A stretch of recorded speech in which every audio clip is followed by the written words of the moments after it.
இறையேசுவிலே பிரியமான சகோதர சகோதரிகளே, உங்கள் எல்லோருக்கும் ஆண்டவராகிய இயேசு கிறிஸ்துவின் பெயரால் காலை வணக்கங்கள் மற்றும் வாழ்த்துக்கள். நான் உங்கள் அகஸ்டின் வேதியன்.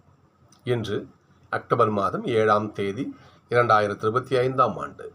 ஆண்டவரின் மடியில் 5 நிமிடங்கள். நற்செய்தி நம்ம உன்னிப்பாக கவனித்து பார்க்கணும். இன்றைய நற்செய்தி தான் இன்றைய தியானத்தினுடைய மையக்கரு. இயேசுவோட வார்த்தை பாருங்க பார்ப்போம். ஆண்டவர் மார்த்தாவை பார்த்து, மார்த்தா மார்த்தா, நீ பலவற்றை பற்றி கவலைப்பட்டு கலங்குகிறாய், ஆனால் தேவையானது ஒன்றே.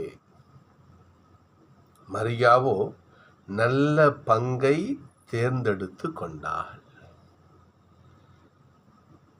இந்த வாழ்க்கையில் நிறைய சாய்ஸ் இருக்கும். நமக்கு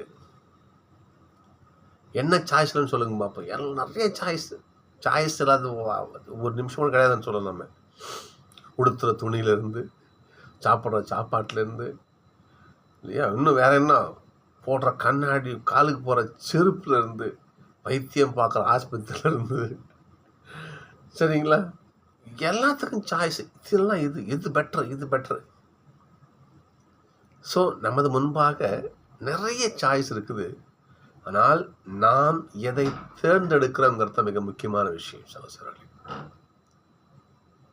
மரியா நல்ல பங்கை தேர்ந்து கொண்டாள். மார்த்தா மரியா வீட்டுக்கு போறாரு.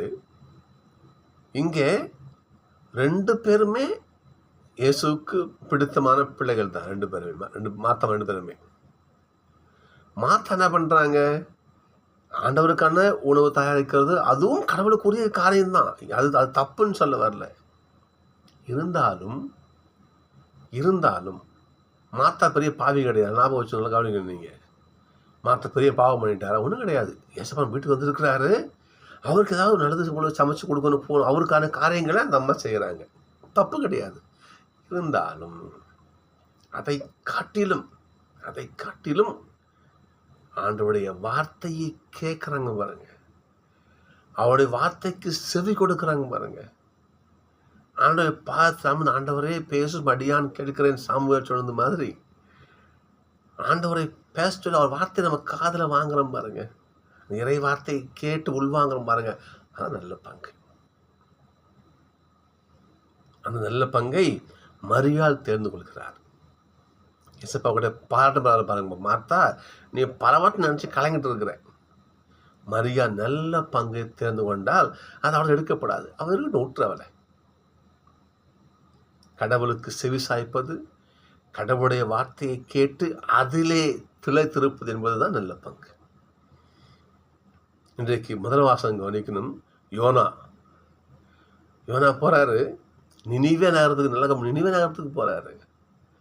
அது இஸ்ரேல் மக்கள் வாழ்கின்ற பகுதி கிடையாது. அசீரிய மக்கள் வாழ்கின்ற பகுதி, புறவின மக்கள் வாழ்கின்ற பகுதி. அங்கே போய் என்ன பண்ணுறாரு? ஆண்டோட கட்டளைப்படி யோனா இறைவாக்கு உரைக்கிறார். இன்னும் 40 நாளில் இந்த நினிவே நகரம் அழிய போகுது. அதுக்குள்ளே மனசு மாறுங்க, நல்ல புத்தியோடு திரும்பி வாருங்க என்று அழைப்பு எடுக்கிறார் ஆண்டவர் சார்பாக யோனா. முதலிலே மக்கள் மறுத்தாலும் போக போக நம்ம மக்கள் என்ன பண்ணுறாங்க? சாக்கு, ஐயோ ஒரு இறைவாக்கு உரைக்கிறாரு, உண்மையாக இருக்கும், நாம் பாவத்தில் வாழ்ந்து கொண்டு இருக்கிறோம் என்று அந்த மக்கள் மனம் திரும்பி ஆண்டவரின் வார்த்தையை கேட்டல் என்கின்ற நல்ல பங்கை தேர்ந்து கொள்கிறார்கள். யோனா போறாரு, போய் பீச்சில் உட்காந்துக்கிறாரு. போயிட்டு நினைவு அழிய போது நம்ம பார்க்கலாம் அப்படி உட்காந்துக்கிறாரு. ஆனால் நடந்தது வேறு. கடவுளுடைய மாபெரும் ஆசீர்வாதத்தையும் மன்னிப்பையும் நினிவே நகர மக்கள் பெறுகிறார்கள். அசிரிய தலைநகரம் நினிவே, அந்த மக்கள் செய்யாத அட்டுழிமை கிடையாது. பாவத்திலே சுத்தி வாழ்ந்து கொண்ட அந்த மக்கள் ஆண்டவருடைய வார்த்தையை கேட்டு அதன்படி வாழணுங்கிற அந்த முடிவினை ஆண்டவர் ஆஸ்வதிக்கிறார்.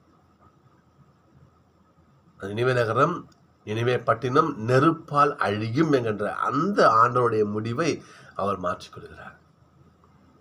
சோசர்களே, நாம் ஆண்டவருடைய நல்ல பங்கை தேர்ந்தெடுப்பது நம்மை அனைத்து தீமைகளிலிருந்தும் பாதுகாக்கும். எல்லாம் வச்சுக்கணும்.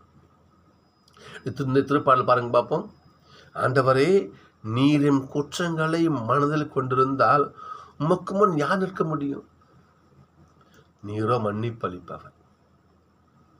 அந்த ஆண்டவரை நல்ல பங்காக நாம் தேர்ந்து கொண்டால் பாருங்க பார்ப்போம். ஆண்டவரையே நம்பியிரு. பேரன்பு ஆண்டவரிடமே உள்ளது. மிகுதியான மீட்பு அவர்கிட்ட தான் இருக்குது. அவர் எல்லா தீமையினின்றும் மீட்பவர் அவரே. சகோதரர்களே, நாம் கடவுளுடைய வார்த்தை, அந்த வார்த்தைக்கு கீழ்ப்படுதல் என்றும் இந்த நிலையை நாம் தேர்ந்து கொண்டால், கடவுள் என்கின்ற அந்த நல்ல பொக்கிஷத்தை, நல்ல பங்கை நாம் அடையாளம் கண்டு தேர்ந்து கொண்டால், நினிவே நகர மக்களைப் போல நாமும் அனைத்து தீமையிலிருந்தும் காப்பாற்றப்படுவோம். நாம் எந்த தீமைக்கும் எந்த கண்ணிக்கும் அஞ்ச வேண்டிய அவசியம் இல்லை.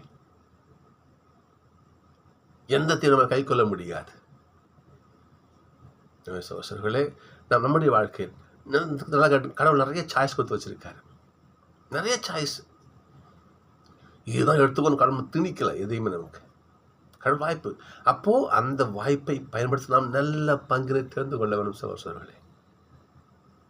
எனவே கடவுள் நம்மிடம் கொடுத்திருக்கின்ற பலவிதமான சாய்ஸ் இல்லையா, விருப்பங்களில் நாம் ஆண்டவருக்கு எது விருப்பமோ அதை நாம் தேர்ந்தெடுத்தால் நமது வாழ்க்கை மிக மிக மகிழ்ச்சியாக இருக்கும் என்பதிலே எல்லளவும் சந்தேகம் கிடையாது.